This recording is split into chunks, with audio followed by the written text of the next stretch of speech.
و بارودۆخی کە لە ئێستادا لە عێراقدا هەیە چقبەستووی سیاسی ناکۆکی لایەن و هێزە سیاسیەکان لا بەغدا وای کردووە کە تا ئێستا لە دوای ئەوەی کە شەقامی عێراقی لە مانگی دەدا دەنگدانیاندا بۆ پێگەێنانی حکوومەتێکی نوێ لە عێراق و گۆڕینی هەرسێ سەرۆکایەتەکەی عێراق تا ئێستا حکوومەتی نوێ پێک نەهێنراوە و لە نوێترین ڕووداویشدا لەسەرم بابەتە دیارە محەممەد حەلبووسی ئەمڕۆ سەردانی تارانی گەشت کردووە لەگەڵ سەرۆکی پەرلەمانی وڵاتەدا کۆبووتەوە بە شێوەیەکی گشتی باز لە دۆخی ئێستای عێراق و ئەو سازشانە دەکرێت کە لە نێوان لایەنە سیاسیەکانی عێراقدا گەر لە ئارادا بێت لە پێناو بەرژەوەندی گەلی عێراقدا من لەسەرم بابەتە میوانێکم دەبێت گفتوگوی زیاتری لەگەڵدا دەکەم میوانەکەیشم بەڕێز کەریم مەلا شکورە کە بەڕێزیان ئەندامی ئەنجومەنی نوێنەرانی عێراقن لە هەمان کاتدا جێگیری سەرۆکی فراکسیۆنی یەکێتین و ڕاستەوخۆ لە ستۆدیۆ میوانمانە کاک کەریم سپاس بۆ ئامادەبوونت زۆر باز لە ناکۆکی هاوپەیمانی سێقۆڵی دەکرێت دەمەوێت بزانم ئەم ناکۆکیانە فعلەن هەیە یان تەنها دەنگۆیە بەڵێ سوپاس ئەو ناکۆکیەی کە لە نێوان بڵین هاوپەیمانی سێقۆڵی بەڵێ هەستی پێکرێ ئێمە بە حزورمان لە پەرلەمانی عێراقی لەوێ هەستمان بەوە کردووە کە ناکۆکیەک لە نێوان حەلبووسی کە سەرۆکی پەرلەمانە و لە نێوان حاکم زاملی کە لە کوتلەی سەدریە و جێگیری یەکەمی سەرۆکی پەرلەمانەوە باشکرا و لەسەر دەستەی سەرۆکایەتی کە ئایا دەستەی سەرۆکایەتی بمێنێ یان نەمێنێ لە پەرلەمانە دیارە لەسەر ئەوەش کێشە هەبوو کە ئەوەی بڵێن سەدرەکان حاکم زاملی پێی وابوو کە دەستەی سەرۆکایەتی بمێنێ و بۆ ئەوەی مخاتەبەی دەستەی سەرۆکایەتی بکرێ بەڵام سەرۆکی پەرلەمان کە حەلبووسیە ئەوەی ڕەت کردەوە و کتابیشی کرد کە نابێت نووسراو بکرێ بۆ دەستەی سەرۆکایەتی بەڵکو بۆ سەرۆک بۆی دەسڵاتەکان ینی دەسڵاتی هینەکان دیاری بێ و دابەش بکرێ نەک بەوەی مخاتەبەی یا کتابەکان ئاراستەی دەستەی سەرۆکایەتی بکرێ بەڵکو سەرۆکرێ و شتی تریشەیە بەڵێ و لە نێوان بڵین سونەکانیش خۆیانە هەست بە کۆمەڵێک کێشەکرێ ئێستا ئەنی ئەو هاوپەیمانە سێقۆڵیەی کە دروستکرا ئێمە هەستی پێەکەین کە هاوپەیمانێکی تا ڕادەیە بڵێن هەشە تا ڕادەیە زۆر تونوتۆڵ و ئەوانە نییە و ئێستا بڵین کوتلەیەکی ترەیە کە پێڵێن کوتلەی عەزم موسەنا سامەڕایی لە سونەکان سەرپەرشتیەکە خەریکە تای تەرازوی ئەو قورسە بێ خەریکەوەتانێ ئەبینین ڕافع عیساوی کە یەکێ لە کەسایەتیە دیارەکانی سونەیە گەڕاوەتەوە هەرچەنێ ئێستا پۆستی نییە بەڵام کەسایەتێکە کاریگەری گەورەی هەیە علی حاتەم یەکێک لە کاریگەریەکی چیە بێت کاریگەریەکەی ئەوەیە یەکێک لە کەسایەتیەکانی سونەیە لە دەوروبەری ڕوومادیە و ئەوانە و ماوەیەک لە دەسڵاتە بۆ کەسێکی بەهێزە و قاعدەیە جەماوەری زۆر باشی هەیە بۆیە تای تەرازووی موسەنا سامەڕایی ئەوانە قورسەکە بەرامبەر یعنی ئەمە خەریکە هاوپەیمانیەک لە ناو سونەکانە بەرامبەر حەلبووسی دروستە بێ کە تای تەرازووی حەلبووسیە واش سوکترە بێ هی ئەمان قورسە بێ علی حاتەم یەکێکتر لەو کەسایەتیانەیە کە لە هەولێر دانیشت ئیسا گەڕاوەتەوە حەیدەر مولا کەسایەتێکی سونەیە کە لە هەڵبژاردننا دەرنەچوو گەڕاوەتەوە لای ئەو تەحالوفەی عەزم و قسەی خۆیان لەسەر ئەوە کردێمە بینیانمان لەگەڵیان دانیشتین چەند جارێک قسەیان لەسەرەوە بوو کە لە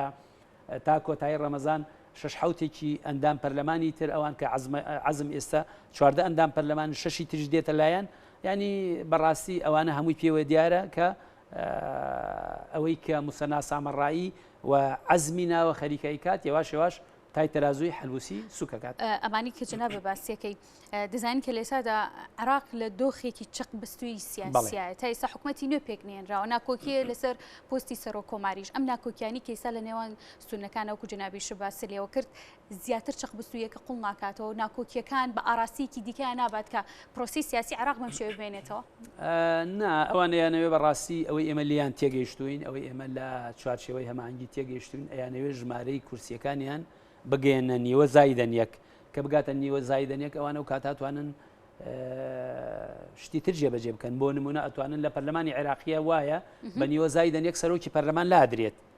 ئەو کاتە ئەوان یانەوێ ئەو جۆرەیان یانەوێ ئەوەی کە هەیە بڵین لە کۆبنەوەکانە کە ڕوویدا لە سەرەتاوە بڵین 202 کەس چووە کۆبنەوەی پەرلەمان بۆ هەڵبژاردننی سەرۆکایەتی کۆمار یا بۆ دانیشتنی هەڵبژاردننی سەرۆکایەتی کۆمار دوایی ژمارەکە کەم بووە لە ڕۆژی 26 سێ کەمتر بووە لە ڕۆژی 30 کە ئێمە ناواقعاکە بووین کەمتر بووە ئەمە واکە بڵێن چوارچێوەی هەماهەنگی کە ئێمەش وەکو یەکێتی نیشتمانی کوردستان لە ئەوان نزیکین و عزمیش کە ئیستا باسمان کرد نزیکن ئەمە حاڵەتێک دروستکەن کە نیوەزای دەنیەک پێک بێنن بۆی یانەوێ هەنێ بڕیار هەیە ئەو بڕیارانە جێبەجێ بکەن و واشە بکەن کە تەحالفە سێقۆڵێکە بێنە ژێرباری ئەوەی کە ئەمانجی بەشدار بن لە حکوومەت و لە دەسڵاتە چونکە کەس بە زۆر لە عێراقا ناکرێتە معارەزە کەس نابێ تۆ پاڵی پێوە بنەی بڵی بیکەیتە معارەزە ئەوانە بخەیتە دەرەوەی دەسڵات ئەوە ناکری ینی ئەوە وارد نییە بۆ ئەم هاوپەیمانێتیش ئەوێت لە دەسڵاتە بەشدار بێ و ئەوێت بەشدار بێ لە حکوومەت و ئەوانە چونکە لە ڕاستیان معارەزە بوون ڕەغبەتە ینی ئەوە نییە و ئەبێ ئەرزێتیش بۆ ئەوە خۆش بکرێت کە تەرەفێک بکرێتە معارەزە ئەبێ ئەرزێتی بۆ خۆش بکرێ و ئەبێ هەندێک ئالێتی تایبەتی خۆی بۆ معارەزە بوون ئەبێ جێبەجێ بکرێت بۆ ئەمانە کۆمەڵێک شتە ئیشی لەسەرەکەن بۆ ئەوەی تەنانەت ئەگەر بیشیانەوێ بۆ نمونە ئەگەر بیشیانەوێ بنە معارەزە خۆبی هەندێک شت بەدەستیانەوە بێ بۆی بتوانن چاودێری دەسڵات بکەن چۆن کارەکانی جێبەجێ باشە دەمێ بزانم هەنگاوەکانی چوارچێوەی هەماهەنگی تایسە هیچ گۆڕانکاریەکی تێدا بەدی دەکرێت بۆ سەردانیکردنی لایەنە سیاسەکانی عراق بە ئامانجی زوو پێکەناین لە ماوەکانی ڕابردووە دەزانین کە بەڕێز باڤڵ جەلال تاڵبانی پێشوازی کرد لە هاوپەیمانی عەزم و هاوپەیمانی دیکەش هەر کە دەچێتەوە چوارچێوەی هەماهەنگی هەنگاوەکانی چوارچێوەی هەماهەنگی سە چۆنە بینێ بۆ پێگەنانی حکوومەت ئێستا جگەلەوەی جەنابی کاک باڤڵ کە دێتە بەغا لە ڕاستیە بۆ خۆی هاتنەکەی جموجۆڵێکی تر بە ئەو دۆخە چەق بەستۆی کە هەیە لە عێراقا ئەدات و ئێمە کە دێتە ئەوێ و لەگەڵ کوتلەکانی تریش دانشین هەست بەواکەین کە هاتنی کاک باڤڵ وەکو شخصیەتی خۆی و وەکو کوڕی مام جەلال بڵێن زەخمێکی زیاتر و گوڕوتینێکی زیاتر ئەدا بەوەی کە ئەو بڵین دەست پێشخەریانە یا بەوەی کە هەوڵ بدرێت عێراق لەم چەق بەستوی ڕزگار بکرێت چونکە ئەمە لە ئەخیرە لە نەتیجە هەمومان زەریلیەکەن ئێستا مبادرە یا دەست پێشخەریەکی تری عەمار حەکیم هەیە لە چەند خاڵێک پێکاتووە ئەویش بۆ خۆی هاتۆتە سەرەوەی کە لە چوارچێوەی هەماهەنگیایە عەمار حەکیم هاتە لای ئێمەش لەگەڵ فراکسیۆنی یەکێتیش دانیشت و لە ڕۆژانی ڕەمەزان ئەوان عادەتەن جموجۆڵەکانیان وایە لە بەغا لە دوای ئفتاری ئێوارە بڵێن دوای ڕۆژوشکاندن و ئەوان و دوای ئەوەی ئیسراحەتەکەن تا بەرەبەیان و ئەوانە تا پارشێ و ئەوان جموجۆڵی سیاسیان ینی بە ڕۆژ ئەو جموجۆڵە نیە لە بەغا ئەوەنەی کە ئێمە هەستمان پێکرد بێ لە دوای ئفتاری ئێوارە و دوای ئیسراحەتکردن ئەو چەند سەعاتە بەسەریەکە سوڕێنەوە کوتلەکان جموجۆڵە سیاسیەکان ئەوەی هەستمان پێکرد عەمار حکمەتێکێک لەو کەسانەیە کە ئەوش بۆ خۆی هەم خۆی شخصیەتێکی سیاسی دیارە هەم بنەماڵەکەشی بەڕاستی قورسایی خۆی هەیە مبادرێکی نۆخاڵی هەیە بۆ ئەوەی هەوڵ بدا عێراق لەم چەق بستوی ڕزگار بکە گەر پێویستکە لەسەر مبادرە نۆخاڵێکەش قسە بکەین قسەی لەسەرەکەین کە ئەو خاڵانەی ئەو ئەوێ جێبەجێ بکات چییە کەواتە باسی کاکەکەین بەڵێ بابزانین چییە بڵێ ئەوەی کە ئەو ئەوێ جارێ یەکەم جار بڵێن هەموو کوتلەکان لەسەر مێزی گفتوگۆ دانیشن بێ ئەوەی کەسیان مەرجیان هەبێ ئەمەیکێ لە خاڵە ئەساسیەکانە کە ئەو پێشنیاری کردووە خاڵی ئەساسی دووەم ئەوەیە ئێستا ئەوەی لە نێوان شیعەکانە بۆتە کێشە ئەوەیە گەورەترین کوتلەی پەرلەمانی کێیە گەورەترین کوتلەی پەرلەمانی عادەتەن ئەبێ ئێمە بۆ شیعەکان جێبێڵین لەبەرەوەی ئەو کوتلەیەی کە گەورەترین کوتلەی پەرلەمانیە سەرۆک کۆمار ئەو ڕاستپێرێ بۆ ئەوەی حکوومەت پێک بێنێ سەدرەکان ئەڵێن ئێمە گەورەترین کوتلەی پەرلەمانین بەڵام ئیتار ئەڵێ ئێمە ئەوە قبول ناکەین هەموو شیعە پێکەوە گەورەترین کوتلەی پەرلەمانیە بۆ یاڵێ بەپی دەستوری ئێمە گەورەترین کوتلەی پەرلەمانی دیاری بکەن ئەوەی چێتر لە خاڵەکانە خاڵێکی ترەوەیە ئەڵێ ئێمە بین هەر پێکهاتە کورد سونە شیعە ئەو سەرۆکایەتی کە بەریانەکەوێ لە نێوان خۆیان یەکلای بکەنەوە کورد سەرۆکایەتی کۆمار لە نێوان خۆیان یەکلا بکاتەوە و عەرەبی سونە سەرۆکایەتی پەرلەمان لە نێوان خۆیانە یەکلا بکەنەوە کەسێک دیاری بکەن و شیعەش بە هەمان شێوە سەرۆکی حکوومەت لە نێوان خۆیانە یەکلا بکەنەوە و خاڵێکی تر داوا لەوە کاڵی ئەگەر هەر کەسێکە بێتە معارەزە ئەبێ ئەرزێتی بۆ خۆش بکرێەوە ئەبێ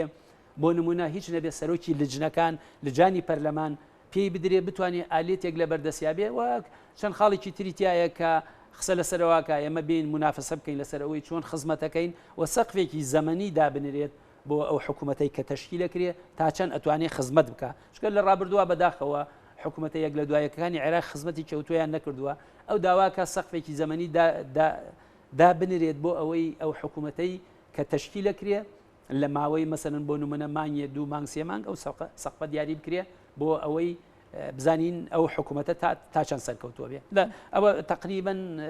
مجمەلی خاڵەکانەکە. باشە کاکەریم ئەم پرسیارە زۆرەکرێت لە ناو خەڵکە کە ئەم هاوپەیمانیە سێقۆڵیە پێشتر ئەبوو لەگەڵ پرسیارەکانی ترماوە بەسە بەوانم پرسیارە ودەکەم لە یادم چوو کە زۆر باز لەواکرێ ئەگەر هاوپەیمانی سێقۆڵی توانی حکوومەت پێک بهێنێ چنێک بڕ ئەکا ئەم حکوومەتی کە لەژێر سەقفی ئەمانە بنیادەنرێ. بەڵێ طبعا ناتوانن ینی ئەوە فەرزیەکە ماڵێن ئەگەر فەرزمان کرد ئەمە گریمانەیە کە ئەڵین ئەگەر چکە ئەوان بۆ نمونونەکە ئێمە باسی لەکەین لە کۆبوونەوەی یەکەم ئەبوو 220 ئەندامی پەرلەمان بچێتە ژوورەوە بۆ ئەوەی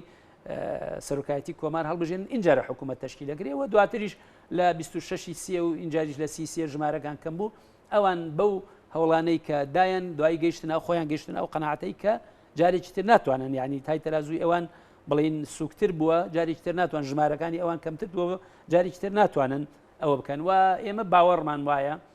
تەشکیلکردنی حکوومەت ینی لە شەریحەیەکی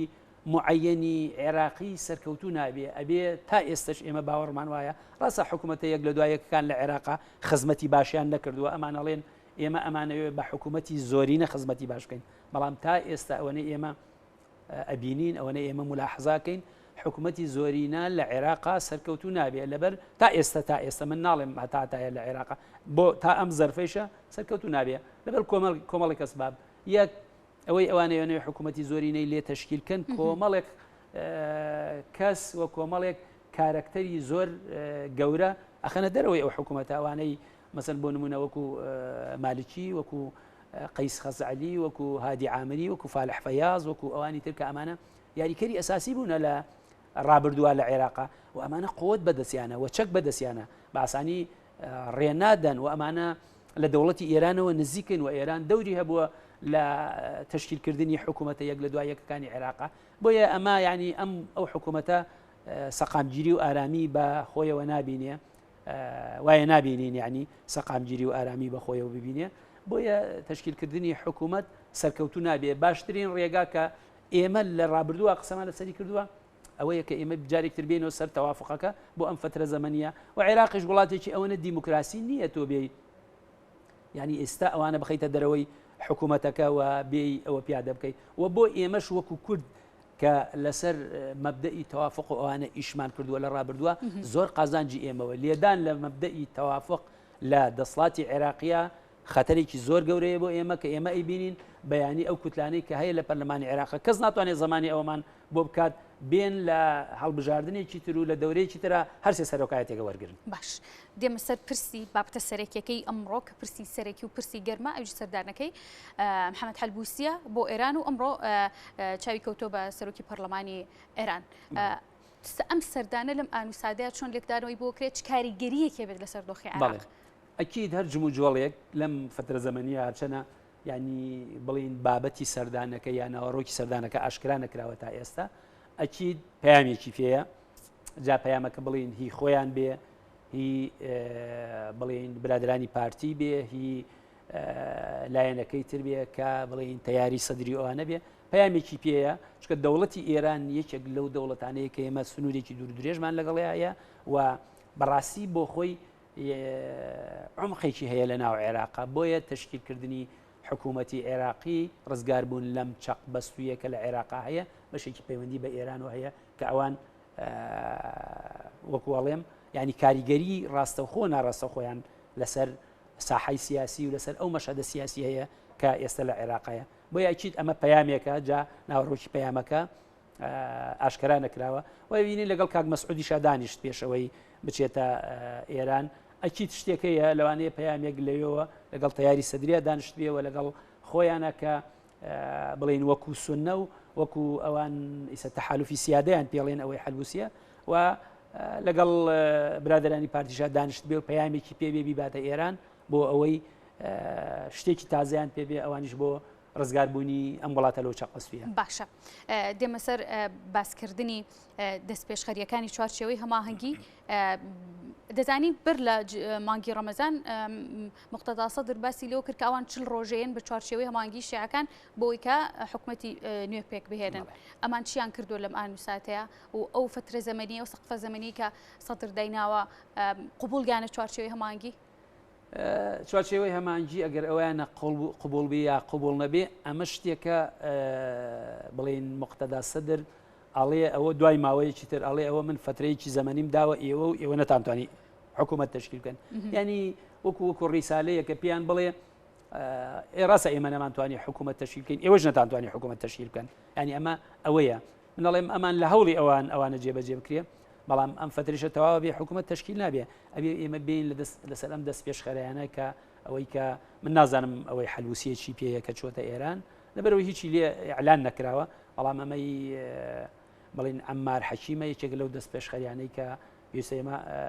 پشتیوانی لێ بکەین و لە دەوری کۆبینەوە و هەوڵ بین وڵات لەم چەق بەستوی ڕزگار کرێ. پرسیارێکم هەیە ئەو پرسیارم هەڵەگرم بۆ کۆتایی کاک کەریم بەڵام ئەمەوێ بزانم کە دەزانین کە لە ئێستادا کاتم کەم ماوە ئەمەوێ چڕی کەمە و پرسیارەکانم بۆی جەنابێت وەڵام ببیتەوە هێرشەکانی تورکیا لە ئێستادا بۆ سنوورەکانی هەرێمی کوردستان زۆر باز لەوە کرێ کە هەم لەسەر ئاستی عێراق هەم لەسەر ئاستی هەرێمی کوردستان و وڵاتانی دیکەش و وڵاتانی دراوسێ و ئەقلیمیش دەنگیانە لەسەر ئەم بابەتە بۆچی عێراق دەنگی نییە کە سنوورەکانی هەرێمی کوردستانە بەزێنرێت. عێراق وازانم لە هەفتەی ڕابردووە کە من لەوێ نەبووم وەزیر خارجیان بانگێشت کردووە و پەرلەمانی عێراقی بانگێشتی کردووە لەسەر ئەوەی کە ئەو جمو جوڵانەی یا ئەو ئێمە پێڵێن لە ڕاستیە ئەمە ئینتیهاکی سیادەی عێراقا ینی دەستێوەردانە لە سەروەری خاکی عێراق ئەمە بۆ خۆی وایە لە ڕووی قانونی نێودەوڵەتیەوە ئەمە پێڵێن تەدەخل یا دەستێوەردان یا ئینتیهاک شکاندنی حورمەتی سیادەی عێراق. عێراق ئەوێ بە ڕێگای دیبلۆماسی و ئەوانە و واجبێتی و پەرلەمانی عێراقیش سوورن لەسەرەمە کە ناکرێت ئێمە بێدەنگ بین لەوەی کە حکوومەتی ئێرانی ڕاستە قسە لەسەرەوە کرێت لە ڕابردووە لەگەڵ نظامی سەدام حوسێن ڕێکەوتنێکە بووە لەسەرەوە بەڵام ئەوە شتێک بووە بۆ ماوەیەک و بۆ 5 کیلۆمەتر بووە بۆ ئەوە نەبووە تورکیا بەو شێوەیە بەو هێزە زەبەلا عەبێت بۆیە پەرلەمانی عێراقی قسەی خۆی لەسەر کردووە و وەزیری خارجیان بانگ کردووە گفتوگۆی لەسەر کراوە و عێراق ئەبێ لە ڕووی دیبلۆماسی و ئەوانەوە ئیشی لەسەر بکات چکە عێراق وڵاتێک نییە بە شەڕ بتوانێت ڕوبەڕووی هێزێک وەک تورکیا ئیسە بێتەوە بەڵام لە ڕووی دیبلۆماسیەوە لە ئومەمی متحیدەوە لە مەجلیسی ئەمن ئەبێ ڕێی خۆی هەبێ و ئەبێ ئەی بێت. باشە زۆر باز لە نزیک بوونەوەی وڵاتانی کەندا و بە دیاریکراوی سعودیە و ئێران و هەروە ئێران و تورکیاش دەکرێت ئەم نزیک بوونەوانە چ کاریگەریەکی لەسەر دۆخی عێراق هەبێ؟ لەسەرەوەش جموجۆڵ هەیە چکامانە بڵێن چەند دەوڵەتێکی ئیقلیمی ناوچەکەن بۆ خۆیان بوونەتە قوتب و بوونەتە دەوڵەتی زۆر گەورە هەم سعودیە هەم ئیمارات هەم ئێران هەم تورکیا ئەمانە بۆ خۆیان ئیسە دەوڵەتی زۆر گەورن لە ناوچەکە و کاریگەریانەیە بۆیە باش هەر شێوەیەک لە شێوەکان نزیک بوونەوەی ئەوان بڵێن بۆ نمونە نزیک بوونەوەی ئێران و سعودیە بۆ خۆی کاریگەری ڕنگدانەوەی باشی لەسەر دۆخی عێراق بێ چکە عێراقیش لەوانەیە هەندێک جار دەوڵەتی عێراق لەوانەیە مەسئولینی عێراقی هەندێک جار تووشی ئیحراج و ئەوانەیشە بن یا لە ڕووی عیلاقاتی عربی ئەوانەوە کە عێراق بڵێن وڵاتێکە بێ عیلاقاتی لەگەڵ دەوڵەت عربیەکان نابێ و لەگەڵ ئێرانشە بە هەمان شێوە کە ئێمە دراوسێن و عمقێکی گەورەی هەیە لەم وڵاتە ئەبێ هەمان بێ بۆیە ڕنگدانەوەی ئیجابیە بێت. باشە لەسەر ئەم دوایین دیدارانەی محەممەد حەلبوسی و هەروە بەڕێز مەسعود بارزانی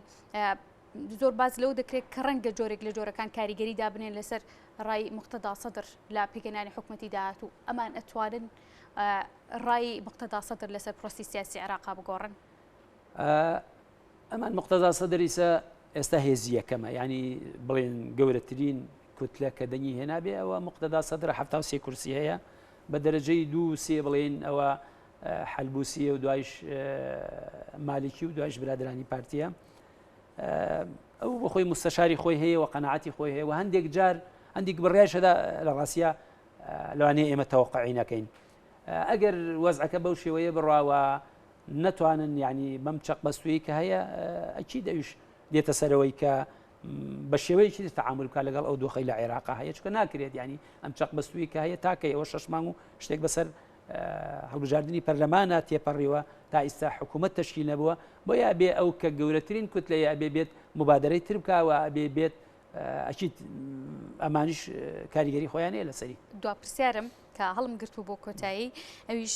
کۆبوونەوەکانی بەڕێز باڤڵ جەلال داڵەبانی لەم ئەخیران جەنابەت لێکێک لە کۆبوونەوەکانیان لەگەڵ یابووی کە پێشوازی کرد لە حیزبە سیاسیەکانی بەغا ئەو کۆبوونەوانە چۆن بوو دەرەنجامیان چۆ بوو کۆی کۆبوونەوەکان ئەنجامێکی چۆنی ئەیاد بە شەقامی عێراقی و بە هەرێمی کوردستانیش ئێمە لە ڕاستیە یەکێتی لەم فترە زەمەنیە جوڵەیەکی زۆر باشی کردووە لە بەغا لەگەڵ کوتلە سیاسیەکانە لە دوای هەڵبژاردن و بە تایبەتی لە دوای ئەو وەزعی کە لە عێراقا دروست بۆ تەشکیلکردنی حکوومەت ئیسە جوڵەی زۆر باش کراوە بەداخەوە یعنی لە کاتی جەناوی مام جەلال و ئەوانەی کە لە بەغا کرابوو هەندێک تەمومژی لەسەر نشت بوو و پێویستیە کرد جارێکی تر ئێمە ئەو علاقاتانەی کە هەیە لەگەڵ معارەزەی عێراقی و لەگەڵ هەموو کوتلەکان پیا بچینەوە ئێستا ئەم دانیشتنانە هەم کاک باڤڵکە دێتە ئەوێەوە هەم ئەوانەی کە کوتلەکان دێنە ئێرە بۆ خۆیەکیت کاریگەری گەورەی هەبێ کاریگەری لەسەر ناوچەی کێشە لەسەر بۆ ئێمە هەیە مثلا بۆ نموناوانەی کە هەن موسەنا سامەڕایی کێلەوانەیە کە لە بڵێن لە سامەڕایە و خەڵکی سەلاحەدینە و منیش ئەندامێکم لە قەزای خورماتوو کە ئێمە لە محافظەی سەلاحەدینین ئەمە بۆ خۆی ئەگەر ئەمە بچووکترین کاریگەریە کە هەیە کاریگەری ئەبێ و ئەتوانین ئێمە لەوێەوە سود ببینین بۆ شتێک بۆ خورماتوو بکەین و لەسەر ئاستی سیاسی عێراق و لەسەر شەقامی سیاسیش کاریگەری خۆیە بێ کە ئێمە باوەڕمان وایە بەشێکین لەو دەوڵەتە بەشێکین لە دەوڵەتی ئیتیحادی فیدرالی عێراق بە پێی دەستوری عێراقی ئێمە ئەبێ ڕوو بکەینەوە بەغا و ئەبێ قورسایی خۆمان بخەینە ئەوێ و ئەبێ ئێمە بین شتی باش بۆ ئێمە لە دەستورا چەسپێنراوە ئەوەی کەیکەین ئیسە سەلیمە نەک ئێمە بچین لە ینی وابزانین ئێمە حەقی ئێمە لە عاسیمەی وڵاتەکانی لە پایتەختی وڵاتەکانی ترە ئێمە ئەبێ ئەرکی خۆمان بەرامبەر دەوڵەتی عێراقی جێبەجێ بکەین و ئەبێ داوای مافی خۆمان بکەین کە مافەکانیشمان وەرنەگرتوێتەوە بەباشی لە دەوڵەتی عێراقی چونکە خۆمان ڕازی بووینە و لە دەستورا چەسپێنراوە کە ئێمە وەکو هەرێمی کورسان بەشێکین لەو دەوڵەتە ئیتیحادیەی کە بە پێی دەستوری عێراقی ساڵی 2005 ئێمە خۆمان ڕازی بووینە. بەڕێز کەریم مەلاشکوور ئەندامی ئەنجومەی نوێنەرانی عێراق و جێگری سەرۆکی فراکسیۆنیەتی لە پەرلەمانی عێراق زۆر سپاس کە لە بەرنامەکەمان میوان بوون.